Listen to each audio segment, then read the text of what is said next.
be damned. Bruins friends, it is time to hug it out! Because that is a 5-2 victory over the New York Islanders. Welcome back down into the den, everybody. This one nearly got away from us really quickly, but we rallied back. And for the first time this season, we rallied back in a way where we actually won. It wasn't just late game theatrics to give Vegas a heart attack over and over again. It was, we actually managed to come back, and not only come back, we dominated the last 40 minutes of the game. And you wouldn't entirely get that from the shot total. Now, before we get into this, I want to say one thing. And it's not related, it's not really apropos of the game. It's more so apropos of the channel. Over the past couple of videos, you may have noticed that Into the Den has sort of dipped a little bit in quality. And there's some reason to that. Mainly the fact that I am exhausted.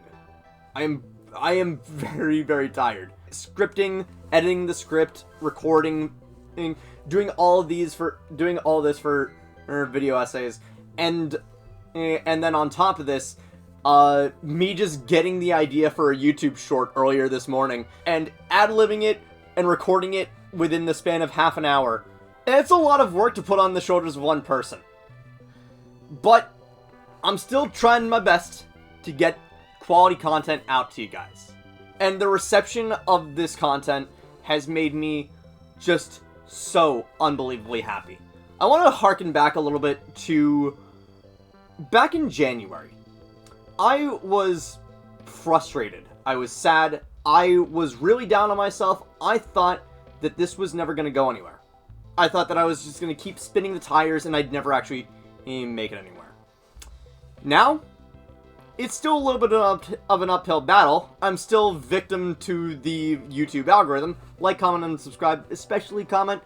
That really helps out with the YouTube algorithm. Please. But as I've been doing more and more, the reception that you guys have given me, it's warmed this soul. It's warmed this soul. And I can proudly say that earlier today, we ticked past the 400 subscriber mark. That's something to be proud of. I was ready to hang up the skates on this one, and if we didn't hit 150 by the end of this year. And we've almost tripled that amount. Next year, I am absolutely putting it in my head. 1,000 subscribers. You'd be helping me out a lot. You'd be helping me out seriously a lot. That's really it. That's really it where that's concerned. Is just I'm so happy with the growth that I've seen over this year, and I cannot wait to keep doing this for you. Now, let's get back into this game. For the Bruins, there was decent concern. There was really, really big concern going into this game. Because on the back half of a back-to-back with travel, and on top of this, you had just given up 7 goals last game, 4 of which were on the power play. So, Bruins not really off to a good start. They're not really endearing themselves to Boston right now. And we're going up against the New York Islanders, who aren't really that great, but they're starting to build a little bit of a core centered around particularly Maxim Shabanov and Matthew Schaefer. There's just one problem to them. They didn't play Shabanov this game. And despite peppering Korpisalo with just shot after shot after shot, and 2 of them end up going in, and I did not really have much faith in the Bruins. Just because of not only last night, but also this team's entire identity this year has been come out of the gate really freaking sluggish, allow several bad goals, and then come back in it late enough to make Vegas just shit its pants for like 3 minutes before the game ends and the Bruins lose. I think the team is starting to get a little bit better. And one thing has made that all the more apparent. Hampus Lindholm is back in the frickin' lineup. Yes! Yes, yes, yes, yes, yes. God, I'm so happy that Lindholm's back. Seeing him on the ice tonight instead of Jordan Harris or Michael Callahan, it's like, holy crap. We actually have a good left defenseman. Imagine what we could do with this. And speaking of left defenseman, Jordan Asperot played his first game in the NHL. Oh, this game. You'd think that he's a young guy that we got. No, he's been rattling around the AHL for like 7 years. And this was his first shot in the NHL. Speaks, I think, both to the glut of talent that other teams have at defense and the particular famine that the Bruins have at defense, and particularly right shot defense. He was okay at best. There wasn't really anything to write home about with him. If there was anything to write home about, though, they actually broke up McAvoy Lohrei. Lohrei did not play tonight, and as a result, they put Zadorov up with McAvoy. It was a little bit of feast or famine on that D pair. There were some good moments, there were some bad moments.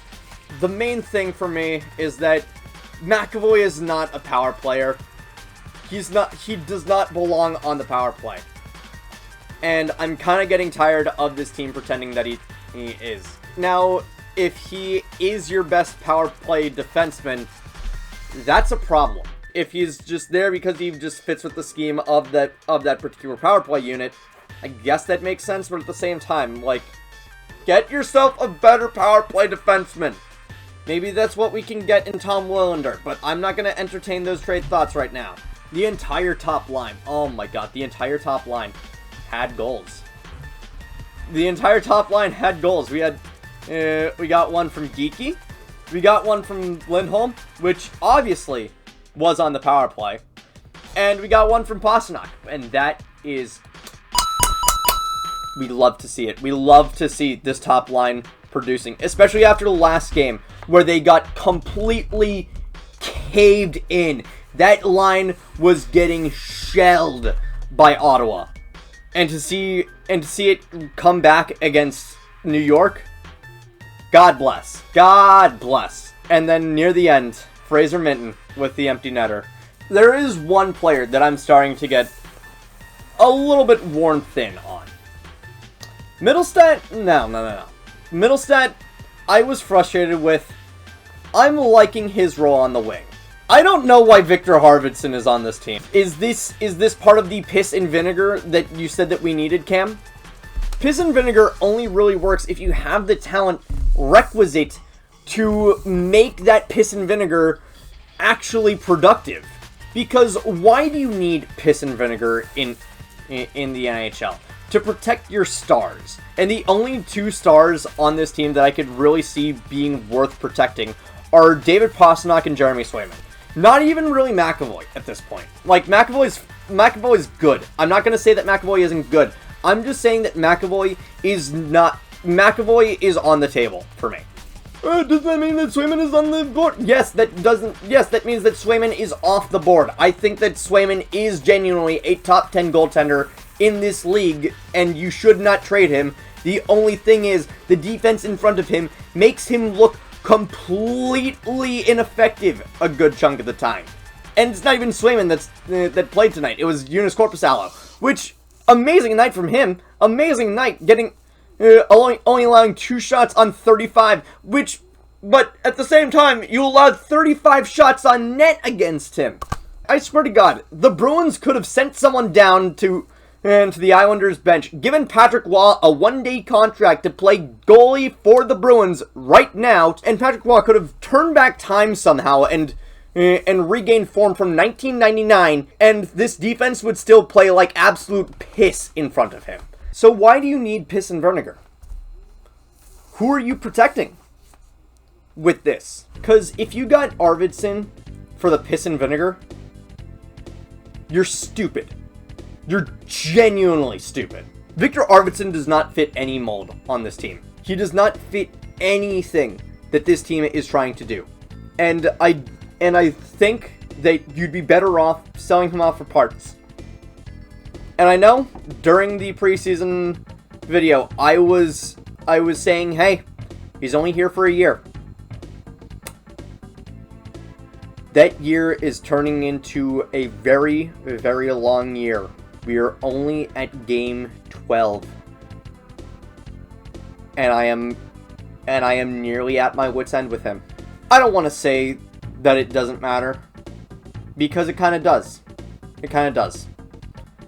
Because if there's one frustrating thing more than anything about this win, it kind of just put into perspective how directionless this team is right now. Are we actually looking to rebuild? Or is this just a retooling? And more than anything, where's Charlie? Where is Charlie Jacobs? Don Sweeney was in the booth right before the game tonight. I've seen Don Sweeney take up that offer. I've seen Cam Neely take off that offer. I don't think I've ever seen Charlie Jacobs take up that offer. And that, more than anything, just screams incompetence to me. You're the owner of a fucking hockey team, dude. Like, you gotta be kidding me. John Henri shows up more for the Penguins than you do. He shows up more for Liverpool than you do. The frustrating thing is I am probably going to be complaining about Charlie Jacobs until he dies. Because the Jacobs family has been in ownership of the Bruins for decades. They've been in ownership since the 70s. I am not going to stop making these videos. And it will only be by the everlasting mercy of God himself that the team eventually changes ownership. Because I really don't see why the Jacobs need to still be the owners. Especially because they are such absentee parents of this organization. During the end of season presser, Charlie Jacobs being asked a question. I feel like it was by Evan Marinovsky. You feel free to correct me on this. It might have been from Kevin Dupont. They asked about the 9% price hike to, I think it was season tickets. Kevin Dupont, Boston Globe. I've got a question for each of you, a different question if I could. I'll start with you, Charlie. You mentioned how tough this year was, an embarrassment to use your word. Would you consider rescinding the 4% price increase for the season ticket holders? Well, on top of the 9% last year. Ticket pricing is a sensitive subject. I'm aware of that. The way our structure of the U.S. economy is based is things cost more. I expect that you probably pay your higher electric bill than you did last year. I know that we, for instance, pay more to open our building. Likewise, we increase our ticket prices as our expenses go. So the ticket increase, the price, whether it's 4% or 9%, is all going back into the hockey club. So we've made our decision, we've raised our ticket prices, and no, we will not be rescinding that. And that, ultimately, pilled me to the idea that this ownership group needs to sell. You cannot operate in a city like Boston that is facing such an affordability crisis, where everybody is being forced to work 2 jobs just to barely scrape by on rent.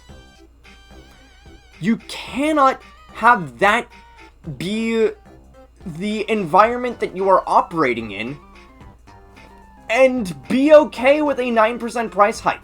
You're not going anywhere. Delaware North isn't going anywhere. TD Garden isn't going anywhere. The Celtics aren't going anywhere. Do you need to gouge your 17,850 faithful that show up every single night to this stadium? More than anything, the Jacobs need to be gone from hockey. For the entirety that they have been in here, they have been directionless. And that sounds a little bit harsh, considering that they've gone to the Cup Finals at least 5 times with them as the owners, and won at least once. The Jacobs family has done nothing for the city of Boston as of late. I think looking at the old guillotine as of late. That blade looks awfully sharp. And that's gonna be it for me tonight. Thank you all so much for watching. I'll see you guys in the next one. Take care.